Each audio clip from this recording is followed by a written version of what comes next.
Brace the rudders! Raise the sails! Raise the sails! Captain, an unidentified ship is approaching. Over. Roger. Wait, is that an Enterprise sales solution? Reach sales professionals, not professional sailors. With LinkedIn ads, you can target the right people by industry, job title, and more. Start converting your B2B audience today. Spend $250 on your first campaign and get a free $250 credit for the next one. Get started today at linkedin.com/campaign. Terms and conditions apply.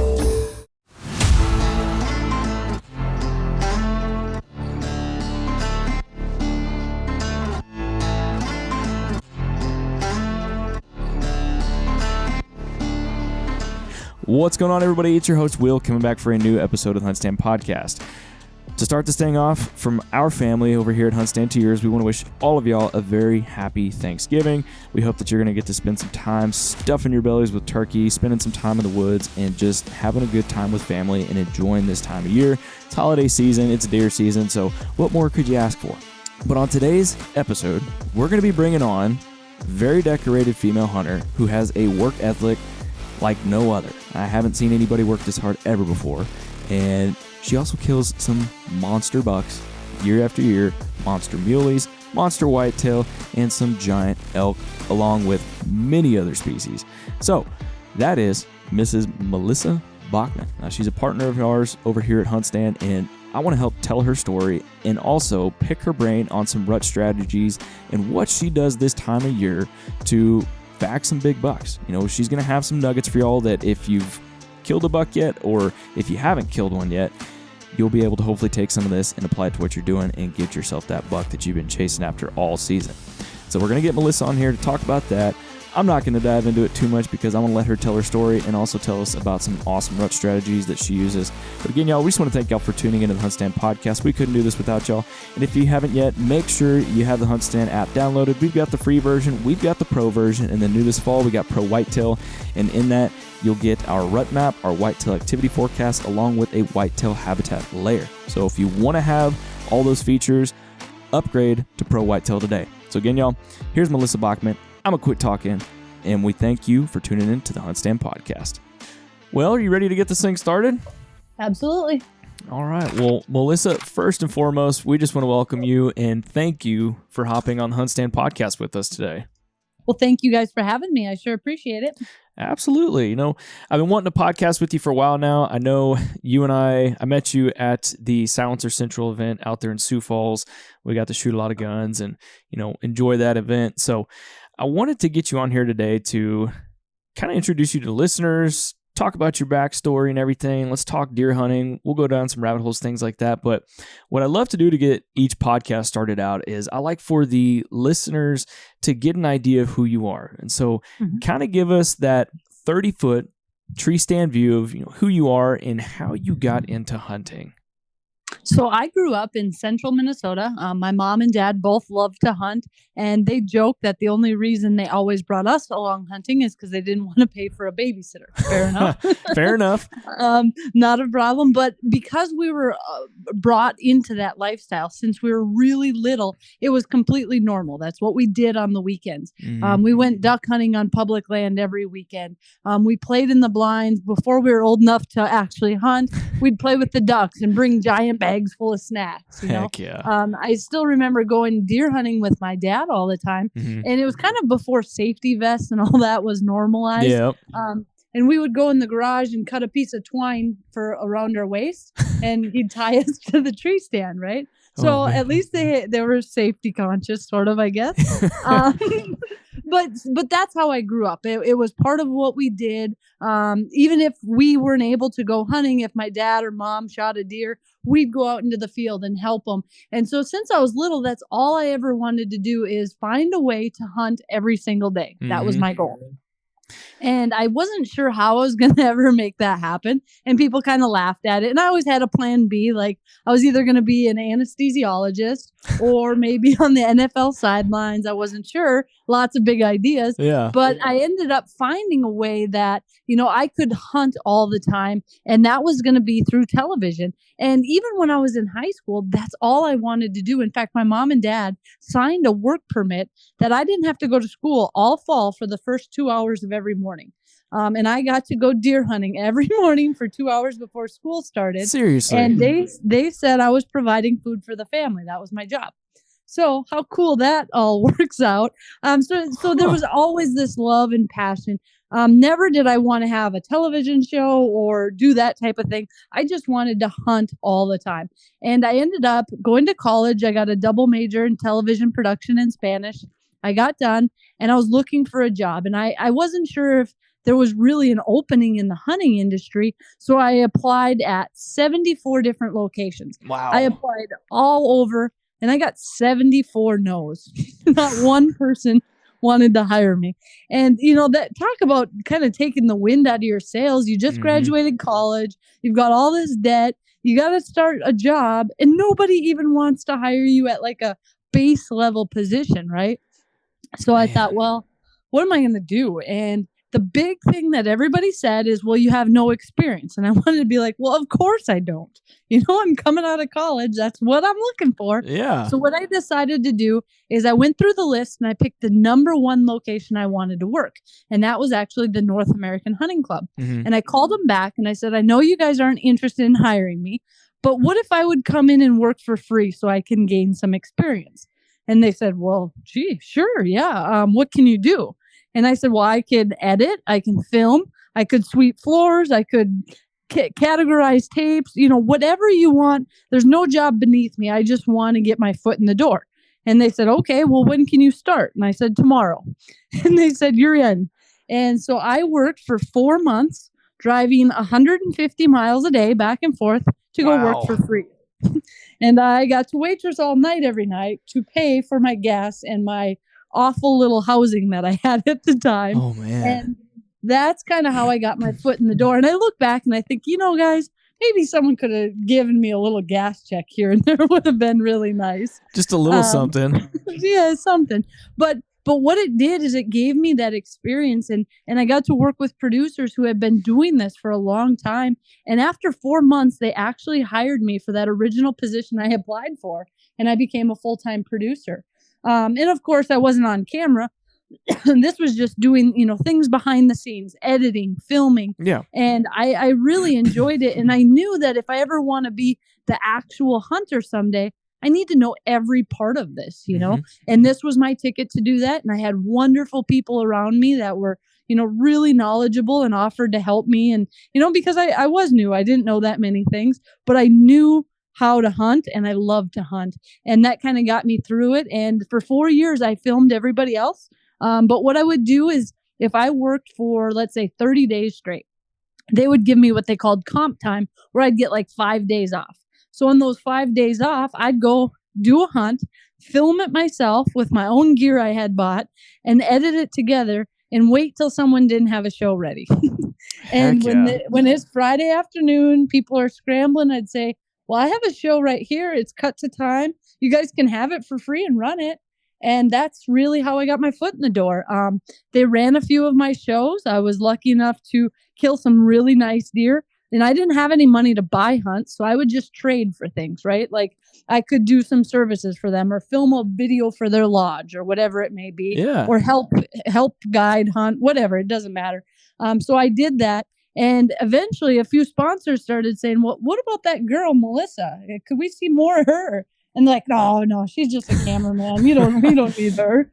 And it ended up working out well. I actually broke away, started my own production company. And I've been producing my show now for 12 years. And I do every aspect of it. And I'm so thankful to know all those skills because I would have went bankrupt so fast because I didn't have the money. I didn't have someone bankrolling me, but I knew how to do each set of skills that was needed. So, there were a lot of 100-hour weeks in there.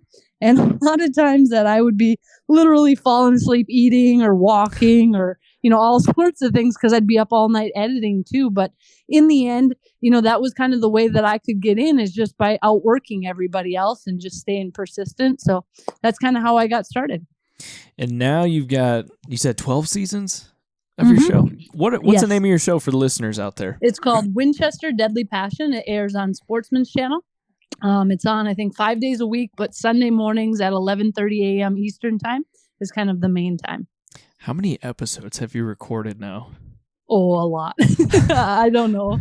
I'm on year round, so I run 52 weeks a year. So I try to produce somewhere around 20 new episodes a year. So yeah, you can do the math. It's been quite a few episodes. But man, what a way to climb the ladder, if you will. You know, from working for free, putting in the time, putting in the hours, and then here you are now with your own show like that. That is an awesome success story. And, you know, I think for a lot of kids out there, I think after this podcast, we're probably going to have a lot of kids that they're going to start convincing their parents to write them notes so they can have that first 2 hours of school off, right? Now, you do have to remember that was a few years ago, so I don't know if they'd go for that anymore, but it worked for me. We're having food shortages at grocery stores now, you know? I mean, it could be plausible. Right? Absolutely. It might be the most financially beneficial decision for your whole family at this point. Hey, when my daughter gets to be that age and she wants to do that, I will try and write it, but I won't give her any guarantees or promises. See, I live in a small town that it might be able to still pull off here. I'm not sure, but I'll give her a try. I don't know. Here, we're in a small town, but it's small town Texas, so maybe. So, well, Melissa, you never know if you don't ask. Exactly. That is the truth. So, well, Melissa, I wanted to get you on here because it's November. A lot of whitetail hunters, all they can think about right now is the rut.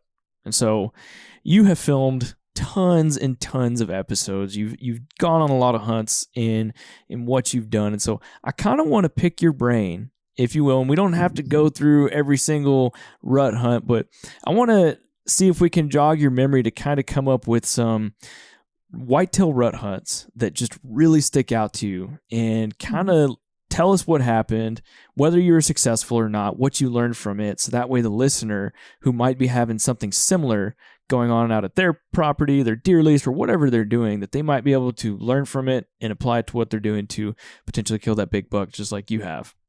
Mm-hmm. Well, November is my favorite month to hunt. I am gone pretty much every single day in November. As soon as we get off this call, I'm buzzing straight to Nebraska and getting out on stand this afternoon. There you go. But one thing with the rut is people sometimes can get down on it, and I do too. When you have warm weather. Right now, it's 80 degrees today here in South Dakota. That is unheard of for this time of the year. But those deer are still going to be up and moving. Mm-hmm. We have a ton of trail cameras out right now, and you can see them start lighting up with daytime activity starting about October 27th, 28th. So that's always one thing that I like to do is have as many cameras out in the field as possible, just so you kind of have an eye in the sky, right? You can get a feel of not necessarily just that one spot, but when that activity is picking up. We literally could pick out some of the high pressure days sometimes because all of a sudden you've got deer all over your cameras. Another thing we're always looking for, fronts coming in. Yep. A couple of years ago, I think it was in the middle of COVID when everything was locked down, we had a big storm that was coming through at the beginning of November, and they were talking about it dumping maybe 2 feet of snow. Wow. Well, my husband and I are like, okay, we have got to be out hunting before that. And we had success that week. I'm a big fan of using a decoy during the rut. Anytime from late October all the way till mid-December, I pretty much have a decoy with me at all times. Okay. And we had put this decoy out, and we actually had an encounter with the buck we were after, but he kind of spooked away from it. And every once in a while, that'll happen. A decoy, it just depends on the mood of the buck. And so many times people will put a decoy out, they'll use it, and maybe it doesn't work the first time, and they say, you know what? Forget it. Let's get rid of this decoy, right? But you have to stick with it. And over the time, I've just learned that it has helped me way more than it has ever hurt me. So we decided, you know what? We're going to move spots a little bit because I don't want to put that decoy in the exact same spot where that target buck had already seen it, right? Okay. And he got a little bit spooked. So we moved about 300-400 yards, set up, and here comes the buck and a hot doe. And they're walking past us, and they're going to go down, and they're going to get our wind, and we figure it's going to be all over. Well, as soon as that doe spotted that decoy, she was hot, and she turned and went to the decoy instead. Now, was this a doe or a buck decoy? It's a buck decoy. Okay. We use a Dave Smith decoy, and it's a posturing decoy. So its hair is standing on end. It's got probably, I'd say about 115-inch rack on it.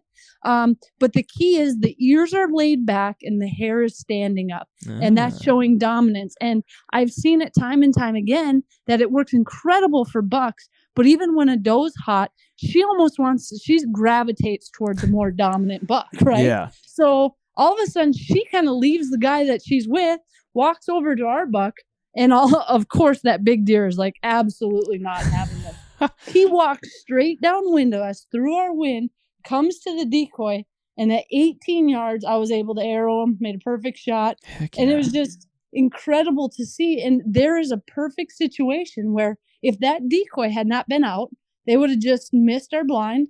And with bow hunting, it's such a small, it's you got to get them in close, right? Mm-hmm. And you need to have reasons to bring them in close.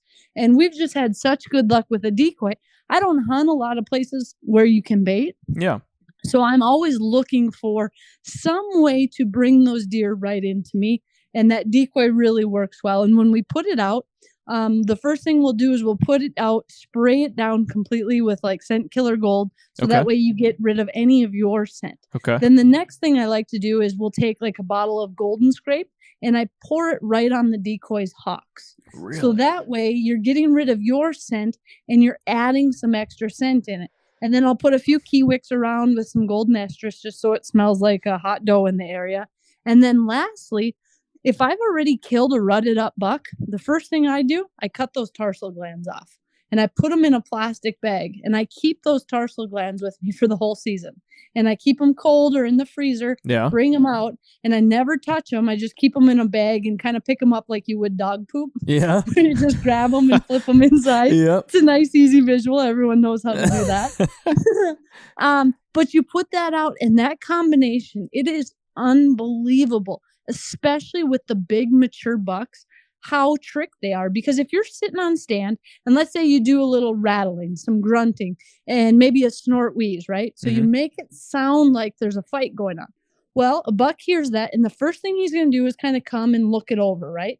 So now he has a visual. He can see a buck, and it's not just a buck standing there. It's a buck posturing in his area. And usually they will not put up with that. The third thing they'll do, they want to get downwind of that decoy.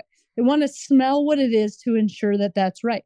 So now when they get downwind of your decoy and they smell those tarsal glands, they smell that golden estrus, they smell everything you put out, but none of your scent, you've tricked 3 out of their 5 senses. And I'm telling you, they just come in on a string on it. Now, sometimes they'll come and they'll hit it immediately. So I always try to watch the buck and see, because if they hit it, 9 times out of 10, they know something wasn't right? Because it's plastic. Yeah. It goes flying and you may not get a shot. So if it looks like they're going to smoke that decoy and I want to shoot them, I'm going to try to take my shot before they hit it. Absolutely. But a lot of times they'll just kind of come in and they'll parallel walk it, the posture. If you ever set your decoy up near kind of a bush, they'll go and they'll rake that bush trying to show their dominance. And what's nice is if you set it out, and let's say you've got like a 1.5-year-old buck that comes in, right? And then maybe a 2.5-year-old buck that comes in. Every buck you'll see will do the exact same thing. So what I like is you can put that decoy out and it's like a test run, right? You can get these smaller deer and make sure, 1, did you have a shot? 2, did anything spook them or was something not right? And you get out of your blind or your tree stand and you go fix it. Because unless the wind changes, they all do the exact same thing. So a lot of times people think, well, that little one did that. I'll just wait and, we'll just see how it goes. I'm a firm believer. You get down and you fix it. You make it right. So that way you're ready for when the big buck comes in. It's going to follow that same path. I've had 15 to 20 different bucks in one set in South Dakota come into my decoy. And every one just does the same thing. Now, again, they're not all shooters, right? Right. But it's so fun to watch that interaction. And sometimes they will hit them. And when they do, they'll run off and then you got to go back out and set up your decoy. I actually lost one antler one time because it got hit so hard that it went flying. Jeez. And I didn't want to spend all that time out there. So I used a buck with just one antler. And that's actually turned out to be a great tactic. I learned it on accident because they think that buck's broke off, right? So if you take one antler off, they're always going to come to that side of it. because they think that's his weak side. So their goal is to smash their rack into the side of him, and they'll always go to that weak side. So if you ever have a buck that you're not sure, maybe he's not as dominant, or, you just want to try something different. Yeah. If you simply remove one side of the antlers, it's incredible how well that can work during the rut. And again, it happened because I've lost the antlers a couple of times. But you know what? So what? It's amazing. And the key there too is making sure that those ears are laid back, on one hunt I was out and I forgot or didn't have my decoy with. So I just went and bought like a Glendale buck, right? Yeah. And I thought, oh, that'll be fine. Whatever. It'll work. No big deal. It does not work. No? And the reason it doesn't is because you need that visual with it looks like their hair's standing on end. Their ears are splayed back. Without that, nobody cares. Because it just looks like another deer and they're not that concerned. But when a buck comes out and sees that dominance, they just can't deal with it, and they want to knock them over. And I've had a lot of decoys knocked over, and it is pretty fun to see. Man, I got to try that this year. Now, with your how are you placing these decoys? Are you setting these decoys out in the middle of the field? Which direction? Are you having them pointed at you so the deer tries to get in front of them, which would then put them in front, like right between you and the decoy? What's your strategy? So a lot of times, I'll put them on field edges. I'll put them in like little clearings. But one thing to know is if you are sitting in an area with a high population of does, there is a very good chance that does may come out and they don't like that decoy. Yeah. They'll walk around, they'll smell it, they just don't like it that he doesn't move. These does are a little more cautious, right? They're like, hey, dude, why haven't you moved for 5 minutes here? What's wrong with this guy? So sometimes they'll blow or make some noise. It's not the end of the world. I've had bucks come in right after does have blown out. Not a big deal. But what's important is to put it somewhere where they can visually see it for a ways off, right? Okay. So I do like it where it's somewhat in the open. I will try, if I've got a big food plot that's going to be full of deer, sometimes I'll pull it a little bit closer to me. So that way it's not like pulling those does over and causing trouble all evening for me. But I like to usually have them quartering kind of towards me. I don't usually put them straight at me because I don't want them thinking like he's looking at me and having the deer be on alert as to what's this buck looking at. And there I am sitting in a tree or in a blind. So I usually quarter them, one side or the other. And then again, I watch what those deer do when they come in. I want to make sure that I have a broadside shot as he parallel walks. If he's kind of quartering to you, a lot of times they'll parallel walk him. But when they're getting ready to fight, they're going to try to hit them head on. And so, again, you just got to watch it and make sure that you are positioning it correct for that spot. And I do like to look for a little bush or something around there because these bucks love to go over to that bush and show their dominance. Right. And you don't want that bush being too far away out of your shooting range. I like something that's nice and close where I've got a nice broadside shot. So if they're standing there raking that bush, I can take my shot then. Okay. All right, y'all, we're going to interrupt this podcast real quick for a quick word from our sponsors. The HuntStand podcast is brought to you by Lacrosse Footwear, innovating boots that endure with you through every adventure, now and forever forward. The HuntStand podcast is also brought to you by Springfield Armory and Winchester. And finally, the HuntStand podcast is brought to you by Yamaha and its full line of class-defining, adventure-seeking motorcycles, ATVs, and side-by-side vehicles. All right, y'all, we're going to get back to this episode of the HuntStand podcast. Man, you got me thinking how I can use this whole season. We're actually fixing to start here pretty quick here in Texas. And so, okay, so, we've got that hunt that you did during COVID. Were you able to learn? What other hunt did you have during the rut that something like that stands out to you again? Well, we've also done it where we've become a big fan at all our stands. We kind of call it like creating our own little buck paradise, right? Okay. So at every single stand location on ground that we hunt year after year, we have a water hole at that location. We usually will go by, whatever the cheapest 150-gallon tank is at Fleet Farm or wherever, pick it up, and sometimes we'll dig it in the ground so it's flush with the ground. Right. Sometimes we just set it on top. And we fill that with water, and we have these, I think it was called an Ivy bag, but they've got all different kinds where you just put in the bed of your truck or a four-wheeler. Yeah. And you can fill it with about 150 gallons of water. And we just got a couple of attachments because some of the places we can't drive to. So we'll run like 300 foot of hose down to our water tank, and we'll fill these tanks that way. But I have learned that water, especially like right now in South Dakota, we are in a major drought. Water is so important, and these deer will come from a long ways to get to that water.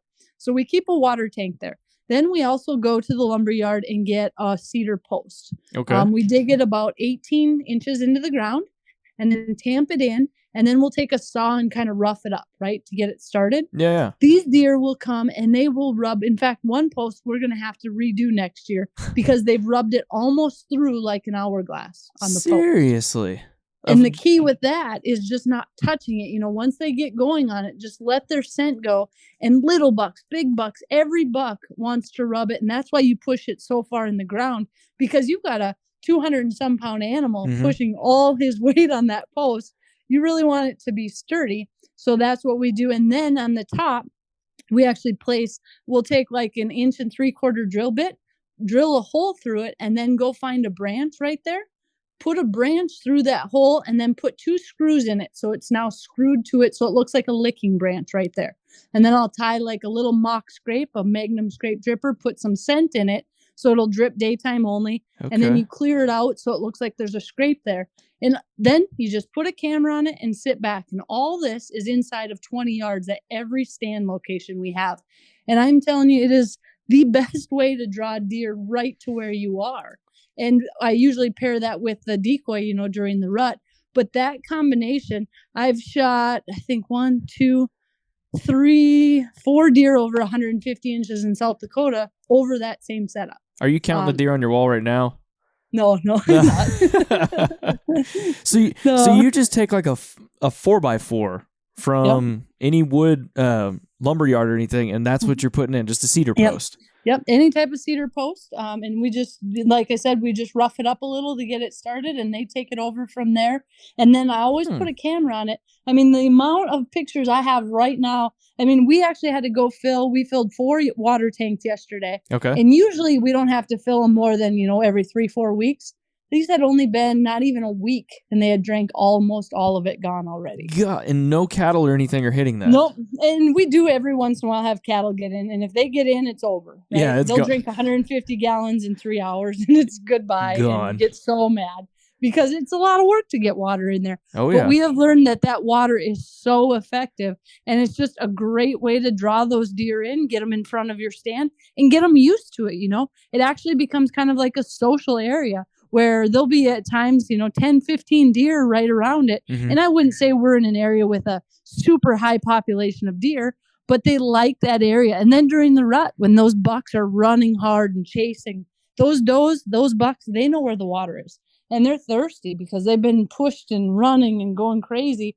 And there's you sitting in your stand, and they get used to it. And we usually try to put our blinds out if it's a soft-sided blind, probably in like August. And one thing I always like to do with that is leave the windows open. So many people put those soft-sided blinds and you're inside of 20 yards, right? Mm-hmm. And they keep it all buttoned up. And then they get in there and they put the windows down. And now there's this black stripe across it, right? And the deer know something's different. And so we started just always leaving the windows exactly how we're going to hunt in them. And it really seems to make a big difference as well. That's what we do. I do the same thing. I've had like some people ask me, well, man, aren't you going to close up your pop-ups? Like, nope, because those deer are going to notice it. They definitely do. They do. And they pick out the smallest things. So if you can just, alleviate as many things as possible to give yourself the best chances, that usually helps. And of course, some bucks will come in rutted up. They could care less what's going on. They're coming in to get a drink, and doesn't matter what's going on, they're coming in. So, but that doesn't always happen. So you got to plan accordingly. True. Very true. Yeah. I've kind of got some similar setups here in Texas. We've actually got a couple of water wells on our property that there have been 4-inch pipes led to them that we can actually turn the wells on and keep those full year round. I mean, they're about the size of like an above ground swimming pool is what I would compare them to. Mm-hmm. And so I have made a very good effort to make sure that I have some type of blind location set up near that. And Texas, we're allowed to bait. We have our feeders, so I've got those setups on that, and they have been some killer spots for me. And But that 4x4 with the cedar, that's got me very intrigued that I might try that. I think it might be a little too late to give it a shot, but next year I think I'm going to have to definitely do that. Yeah, it's really worth it. And it's amazing to see how early they'll start come checking it. Mhm. And in that mock scrape, they'll check them all the way into January, February. I mean, we've got bucks late still coming and checking that. Gosh. So it's pretty neat to see. And then let's see, probably 2 years ago, I guess we started doing it as well. One addition we do to that setup is we hang vertical licking branches. So we just get a long piece of grapevine, and a lot of times we'll just sometimes we have a ladder. Sometimes my husband, I have to sit on his shoulders and reach up there, and we tie a rope across and then tie that vertical licking branch in the middle. And I just wrap it in the middle and then put a few screws through it, and it hangs down about head height. And we have cameras on there, and I promise you, every single deer that comes to that location goes over and works that licking branch. And they can't really get a hold of it. We did have to fix one yesterday that I have no idea how, but they ripped it down somehow. Good night. I don't know if that was the operator error of me putting it up wrong, but it's been good for a long time, but they got a hold of it and they ripped it down. We put a new one on it yesterday, and all night and all morning we've had pictures on that vertical licking branch already. Dang. Man, this is getting me excited. Give me some thoughts about stuff out of our place. So what other kind of things have you learned to implement this time of year? I mean, we've talked about decoys. We've talked about the things that you have at each stand location, but are there any other things that you do differently? Maybe some kind of golden nugget that the listener can pick up on? Well, we go out to Montana each year, and we hunt different in every state. That's a little bit different. Montana, I usually go there right around Thanksgiving. That's kind of the peak of their rut, and that's during their firearm season. Okay. So, of course, when I go out there, one, I'm not going to be hiding behind a decoy because I don't want to get shot. And two, we're not going to the same spots all the time. We're just kind of going to where some new ground or whatever. So I don't have water holes or anything like that. Okay. So what we usually do is we're going out there and we're looking for the bedding areas. They have all these Russian olives along the creeks in the Powder River there. And what I've learned is it's really hard to get in there and get those deer to get a shot, right? You can't just push them out and think you're going to get good shots. And you can wait in the evenings till they come out to the fields. But honestly, it's kind of boring. And, I don't want to go out there and just hunt an hour a day, right? Right. So what we started doing is from morning till night, we go in and we rattle all over. And what we're doing is we get the wind in our favor. And a lot of times we'll use the riverbanks to get to the back side of it, right? So that way we've got a good wind for it. Yep. And we'll set up and we rattle. And what's so nice is when you're nice and close to those bedding areas, those bucks will come out to hear those antlers and they want to see what it is. Now, again, you don't have a visual, so you got to be very careful with it because they're looking for any movement that they can because they don't see where the fight is. But what's nice out there is if you live in an area with a high number of deer, when you rattle those bucks in, all of a sudden the little bucks come first and they're going to come in. A lot of times they might spot you or get downwind of you and then they blow out of there. The moment they leave, that's when I start crashing the antlers back together. Because what you start doing is you use those little deer as decoys, as live decoys. Because if there's a real fight in nature, little deer come to look at it, they might get their butt kicked or get beat up and they run out.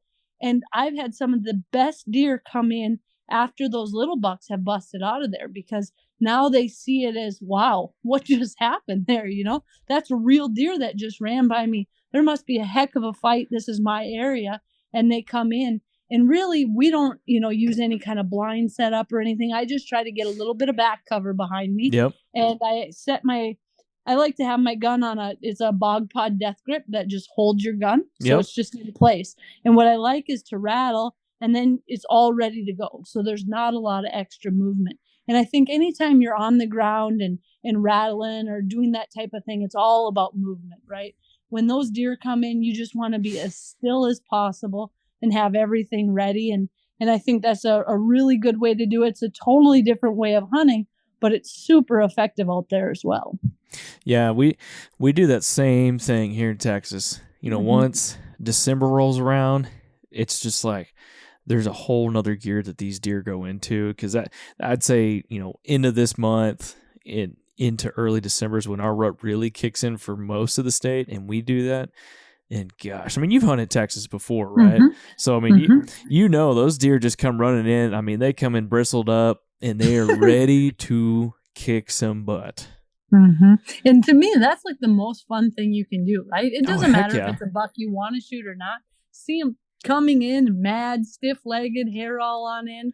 It's like the coolest thing, and especially if you're bringing kids or maybe a new hunter. Oh yeah. That's the most fun because it's interactive, right? You can give kids the antlers, you can give a new hunter the antlers, and then the next buck comes in, you rattled that deer in, you know? It's just a fun way to get out there and to make it more exciting. I think so many people think of deer hunting is you just sit on stand from dark to dark and you never move and maybe you see a deer, right? Right. There's a lot of things that you can do to make it more interactive and to make it more fun. Yeah, I think that's pretty big, especially just like you said, when introducing it to somebody or taking kids out. Yeah. We did it a little bit when I was a kid, but I didn't really do it till we got older, and it's definitely addicting. And I actually got my wife to do it with me one year, and she'd start, because she would spot them before I would. You know, as you're sitting there rattling and everything, you're looking one direction. I think she slapped me on the shoulders. I don't know how many times seeing the deer before me, and then the next season, she's like, "Can we go back out and do that again? I want to kill a big buck this year." I'm like, "Absolutely, we can do that." And that's what it does, is it makes it exciting for people, and they're a part of it. You know, they're not just sitting on stand bored. I don't care who you are. It's way more fun to be able to be a part of it. I mean, it's like turkey hunting or elk hunting. You know, there's a reason those things are so much fun, and deer hunting can be that way too. It's just a lot of people weren't brought up with it that way, and I wasn't either. But you learn those things along the way, and you're constantly learning from people. You know, I'm always picking up things in the field from different people in different areas on how they hunt, on things that work in their area. I mean, everything we do here in South Dakota, we have land in Illinois. Sometimes it doesn't work as well down there. Yeah. You know, you got to look at where you're at and what's better each place. Exactly.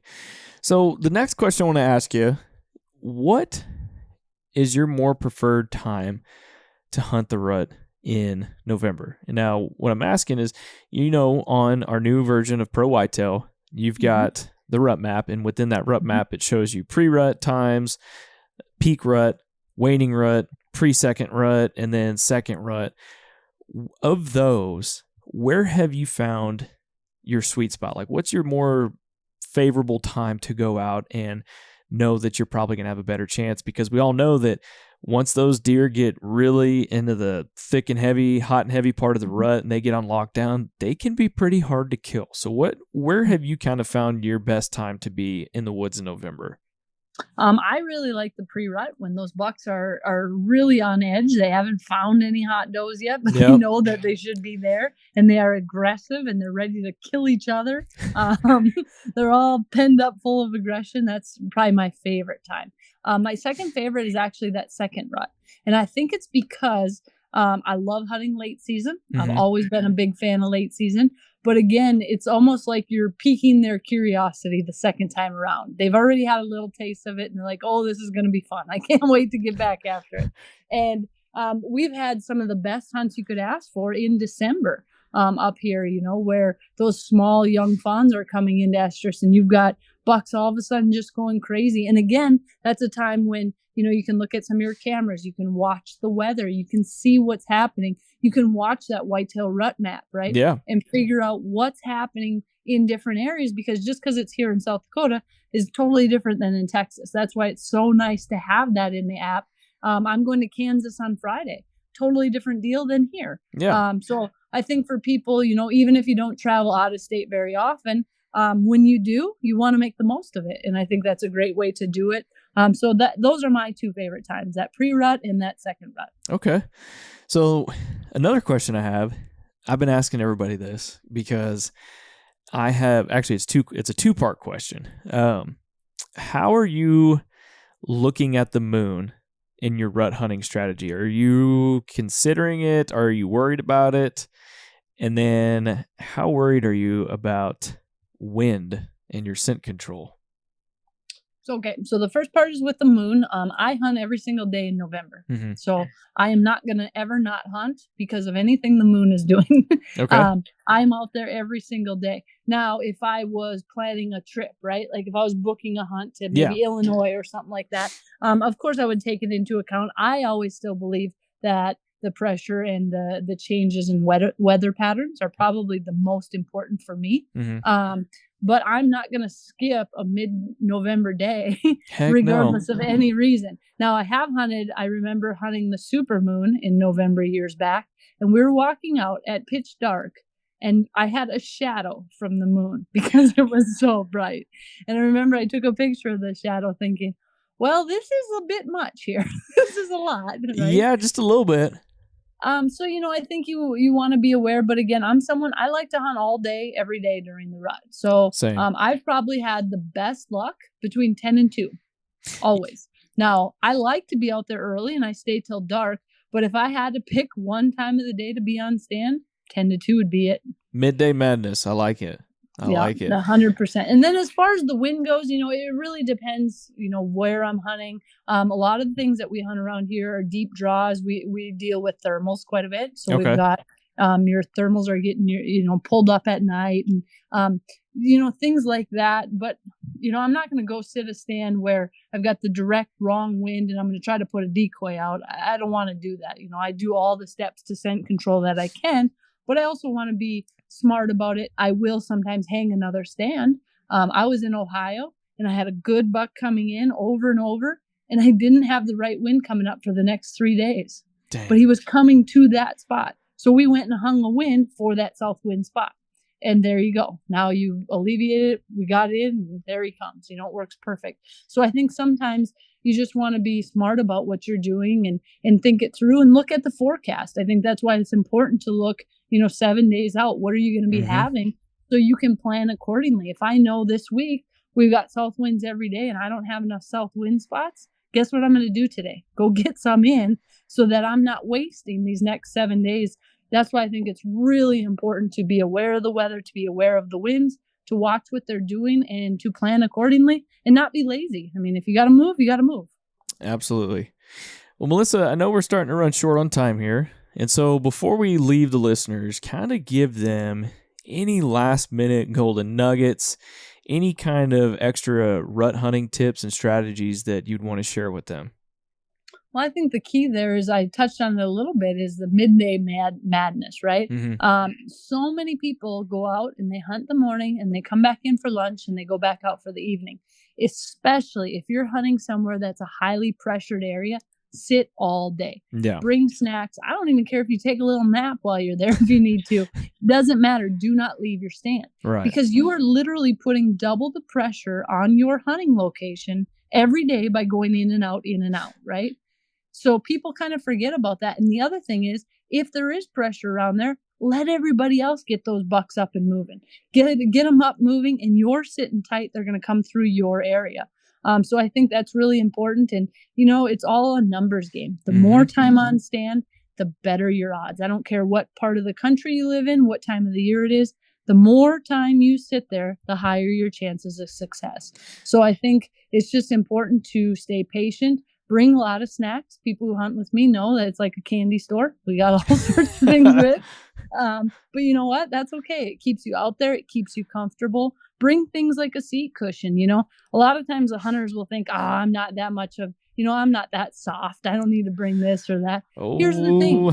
You want to be comfortable, because if you're comfortable, you're moving less, you're sitting longer, and you're increasing your odds. Plus, you're comfortable, right? You're making it more fun. If it's going to rain, throw in a set of rain gear. You don't have to be tough and get soaked all day. Throw it in and be set. And I think that really makes the difference. Is your really successful hunters are the ones who are putting in that time and time again. Sometimes it might work on the first day. A lot of times it doesn't. So if you're willing to out hunt and outwork everybody else, usually that's your best chance of success.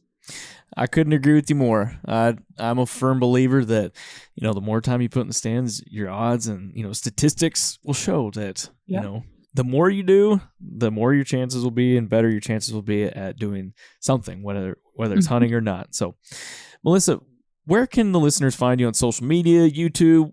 Tell us about that. So if you go to melissabachman.com is my website, you can find everything from there. It's Melissa_Bachman on Instagram. You can go on YouTube. I think it's under Winchester Deadly Passion now since I got banned for Melissa Bachman hunting. So just go to my website, melissabachman.com, and you can find all the links from there. Well, awesome. Well, Melissa, thank you for your time today. Appreciate you sharing all your knowledge, golden nuggets of rut strategies, and different things the listeners can be doing to help better their chances and odds at killing themselves a big buck, whether it's this year, next year. But just really appreciate your time and just carving out the hour today before you head out to, is it Nebraska, you said? Yeah, I'm got my decoy packed and heading out. So well, I wish you good luck this evening. Hope to see a big buck on the ground here soon on social media from you. So just thanks again for your time. Thank you. I appreciate you having me. All right, y'all, there you go. Hopefully you're motivated after hearing Melissa's story. You know, she started from humble beginnings and worked her way up into the industry to where she is now. She's got her own show and she does an amazing job. We couldn't be more excited and happy to be partnered with her. And like I said, she's got a work ethic like no other. And at the end of the day, I mean, she put some monster bucks down. So again, y'all, we just want to thank y'all for tuning in to HuntStand Podcast. Really appreciate the support. Have a happy Thanksgiving. Go spend some time out in the woods. Get up in a tree and spend time with family. And most importantly, stuff your bellies with a lot of food and turkey. It's okay. You can do that this time of year. You've been working hard all year, so go stuff your bellies, y'all. Thanks again for tuning in to HuntStand Podcast, and we'll see you on Field Note Fridays for our last episode of the November Rut Series with Lee Lukoski. See you next time, y'all.